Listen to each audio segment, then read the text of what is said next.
бид олон ололтж байлаа, амжилтуудж байлаа, уналтуудж байлаа.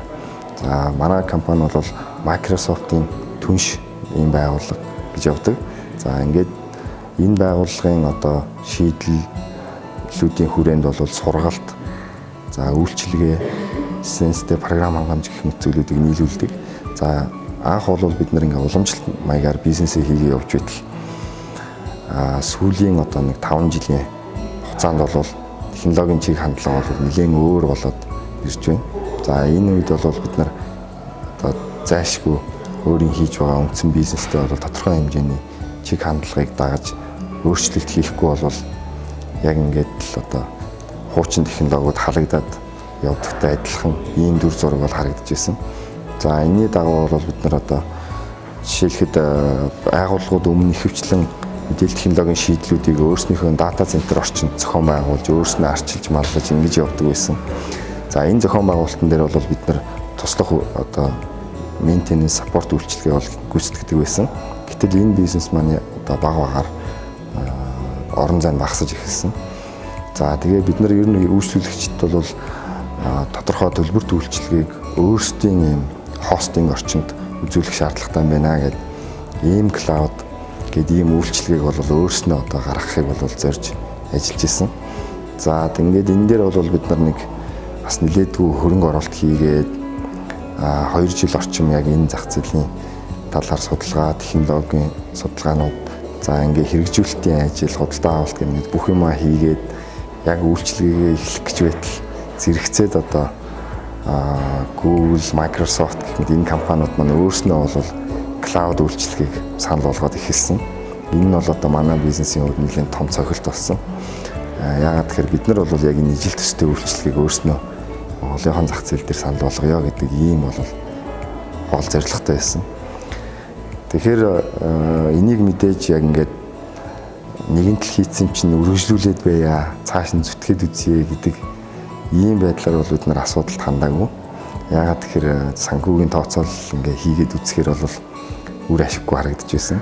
Бусад одоо том тоглогч нарын санал болгож байгаа үнэтэй бол бид нар хизээж өрсөлдөж чадахгүй энэ дүр зураг харагдаж байсан учраас шууд орхисон, эндээс гарсан. За тэгээд дараагаар нь бол одоо сургалтынхаа чиглэл дээр бид нар зөвхөн ингээд Microsoft компаниас хамааралтайгаар ажиллаж болохгүй байна.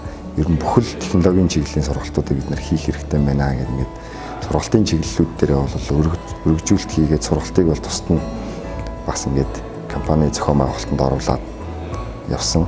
Одоо нэг ясандаа зөвхөн Microsoft гэдэг дээр фокуслохгүйгээр бид Oracle, Cisco, Red Hat гэдэг дэлхийн томоохон брэндүүдийг ч гэсэн адилхан одоо мэргэжилтнүүдийг нь Монголд бэлтгэх хэрэгтэй байна гэдэг юм зорилгоор бол энэ чиглэлийн үйл ажиллагаагаа өргөжүүлсэн. За нөгөө талдаа бол одоо өмнө хийжсэн байгууллагын орчинд тухайн шийдлүүдийг нэвтрүүлдэг байсан үйлчилгээг бол одоо бид нар cloud энэ Microsoft, Google, Amazon гэдэг одоо энэ чиглэлийн шийдэл санал болгож байгаа байгууллагуудтайгаа бид нар хамтарч ажиллах шаардлагатай байна. Яг энэ шинэ технологиудыг бид нар зах зээлд нэвтрүүлэх тал дээр ажиллах хэрэгтэй байна гэдэг үүднээс бол бид нар Microsoft-ийн одоо Office 365 гэдэг одоо энэ cloud шийдлийн бол Монголд нэвтрүүлэх үйл ажиллагааг бол ингээд 2 жилийн өмнөөс эхэлсэн. За энэний тулд бол мэдээж ингээд энэ зах зээлийг бид нар тодорхой хэмжээгээр мэдэхгүй учраас боловсон хүчний бэлтгэх юм хэрэгцээ шаардлага гарч ирсэн. Борлуулалт, маркетинг, техник гэдэг ингээд бүхэл төрлийн боловсон хүчнүүдийг бэлтгэж за ингээд бол энэ салбар руу бол эрчимтэй орсон. За өнөөдөр бол яг энийхээ бид нар одоо цаг мөчтэйгээ уялдаад бизнесийнхаа энэ чиглэлийг тодорхой хэмжээгээр өөрчилж хувьсгаж чадсанараа бол эннийхээ үр шимийг хүртээд явж байна гэж бол харж байгаа. Мэдээж тууштай байдал бол чухал.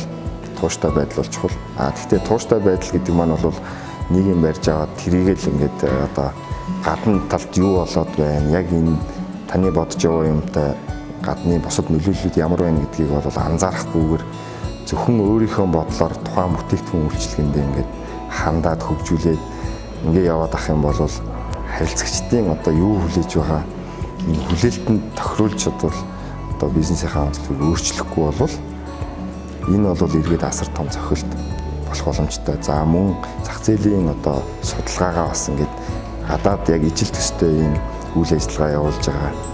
Яг энэ чиглэлээр дэлхий дээр юу болоод байна гэдгийг бол байнга бас ажиглаж явах хэрэгтэй байна. Ингэхгүйгээр бол бид нар бас амжилтанд хүрэхэд бас хэцүү.